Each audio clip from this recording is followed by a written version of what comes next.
आज मी ऑफिसवरनं आले, मस्त रेडी झाले कारण आज बाप्पा बघायला जायचं होतं पुण्यातले. मग आम्ही निघालो मेट्रोनी, तर मेट्रोमध्ये पण खूप गर्दी होती कारण हे सगळे बाप्पा बघायला चालले होते.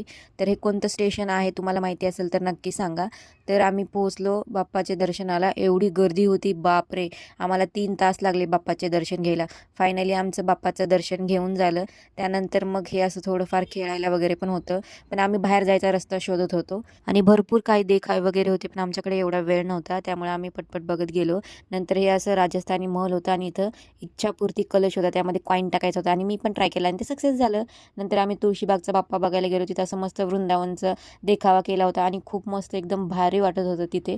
नंतर मग आम्ही मस्त भूक लागली म्हणून पाणीपुरी खाल्ली.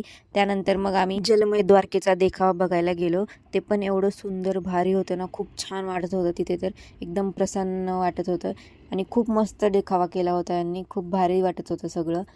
असं वाटत होतं बराच वेळ बघत बसावं, पण टाईम नव्हता जास्त. त्यामुळे आम्ही असे जे जे गणपती भेटतील ते बघत गेलो आणि फायनली मग आम्ही घरी निघालो. कारण मला ऑफिसला पण जायचं होतं आणि सकाळी पहाटे 4 वाजले होते. तरी पण एवढी गर्दी होती इथे. मग मी घरी आले आणि तोपर्यंत माझा ऑफिसचा टाईम झाला होता. तर आजचा दिवस खूप अवघड जाणार होता कारण झोप थोडीही झाली नव्हती.